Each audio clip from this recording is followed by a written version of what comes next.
सम्राट चौधरी ने ऐलान किया है कि अगर थाने में 1 रुपया भी लिया गया तो कार्रवाई होगी। सम्राट चौधरी जी, आज हम आपको हकीकत बताते हैं कि थाने में कैसे खेल होता है। अरे आप ही के सरकार में थाना में भ्रष्टाचार बढ़ा है, आप ही के सरकार में ब्लॉक में इतना भ्रष्टाचार बढ़ा है। जब राजद का सत्ता था तो उजला कुर्ता देखकर दरोगा भी कुर्सी छोड़कर खड़ा हो जाता था और आम लोगों को सम्मान करता था। क्या कह रहे हैं आप कि थाने में FIR के लिए अगर 1 रुपया भी लिया गया तो कार्रवाई होगी। आपको नहीं पता कि थाने में क्या खेला होता है। अगर कोई आम आदमी थाने में गया तो पहले आवेदन लिख के देगा, तो पुलिस कहेगी आवेदन में ऐसे क्यों लिखे हो, ऐसे नहीं ऐसे लिखो। फिर कहेगा कि आवेदन दे दिया, अब हम इसका जांच करेंगे। जांच के नाम पर पुलिस 2 दिन तक घटनास्थल पर नहीं जाएगी। तीसरा दिन जब आप थाने पहुंचेंगे तो पुलिस कहेगी कि आपका तो आवेदन में भुला गया, कहाँ चल गया। ऐसा करिए ना, आज के डेट में एगो फिर आवेदन दे दीजिए, आपसे फिर आवेदन लेगी। फिर 2 दिन बाद पुलिस घटनास्थल पर जांच करने के लिए जाएगी और फिर जब FIR करने की बारी आएगी तो आपको बुलाया जाएगा और आपसे माल लिया जाएगा। चलिए, हमारे जितने भी दर्शक जो वीडियो को देख रहे हैं इसको शेयर कर दीजिए और कमेंट बॉक्स में बताइए कि जो मैं कह रहा हूं क्या वो गलत है। क्या हम लोगों के साथ थाने में ऐसा नहीं होता है? क्या हम लोगों को कुर्सी पर बिठाया जाता है? लेकिन यही अगर कोई कुर्ता वाले, कोई मुखिया जी, कोई विधायक का आदमी अगर थाना चल गया तो उसको कुर्सी पर बिठाया जाएगा, उसको चाय पिलाया जाएगा।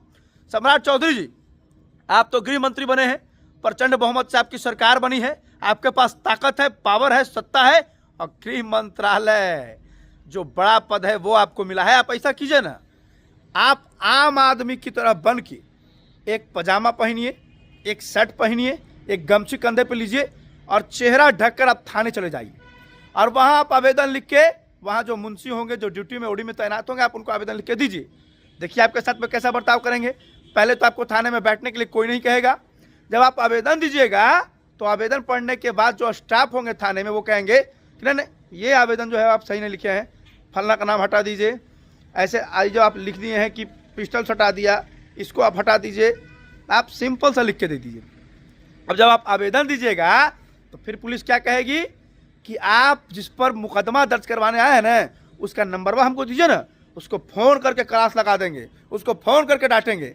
अब जैसे ही आप अपना अगला पटिया का नंबरवा दीजिएगा वैसे ही थाना का स्टाफ उसको फ़ोन करेगा कि फलना बाबू, तो जी, तो आपके खिलाफ में आवेदन आया है जी, आप लड़ाई किए हैं, जाके थानवा पे मिलिए ना। बेचारा डर गया, थाना गया तो उसको कहा लाइए 5,000 दे दीजिए, हम आपको जो है वो सारा मामला रफा दफा कर देंगे। अब वहाँ पर पुलिस क्या करेगी कि 5,000 रुपया उससे पैसा लेगी और उसके बाद में जो है वो पूरा मामला जो है वो रफा दफा कर देगी। आवेदन और जांच के नाम पर जो होगा वो खाली ढोकलाबाजी होगा। तो थाने में यही सब स्टोरी चल रही है। अब आप कह रहे हैं कि अगर 1 रुपया लिया गया तो कार्रवाई होगी, लेकिन 1 रुपया क्या 5-5 हज़ार रुपये की वसूली खुलेआम हो रही है और कार्रवाई के नाम पर क्या हो रहा है, सिर्फ जो है वो लिखाबाजी हो रही है और कार्रवाई के नाम पर एकदम जीरो है। तो सिर्फ भाषणबाजी से और बयानबाजी से थाना स्तर की बात हो चाहे ब्लॉक स्तर की बात हो, करप्शन कम होने वाला नहीं है। आप ऑफिस में बैठकर लंबा लंबा भाषण देंगे कि अगर एक FIR के नाम पर 1 रुपया लिया गया तो कार्रवाई होगी, ये होगी। आप थाना जाइए और जाकर देखिए कि आप FIR की बात तो छोड़ दीजिए, वहाँ आवेदन देने के नाम पर और FIR की कॉपी देने के नाम पर जो है वो ज़बरदस्त वसूली होती है और ऐसी वसूली होती है कि आम आदमी का हिम्मत जो है वो काम करना बंद कर देना। बस यही हम कहना चाहते हैं। धन्यवाद।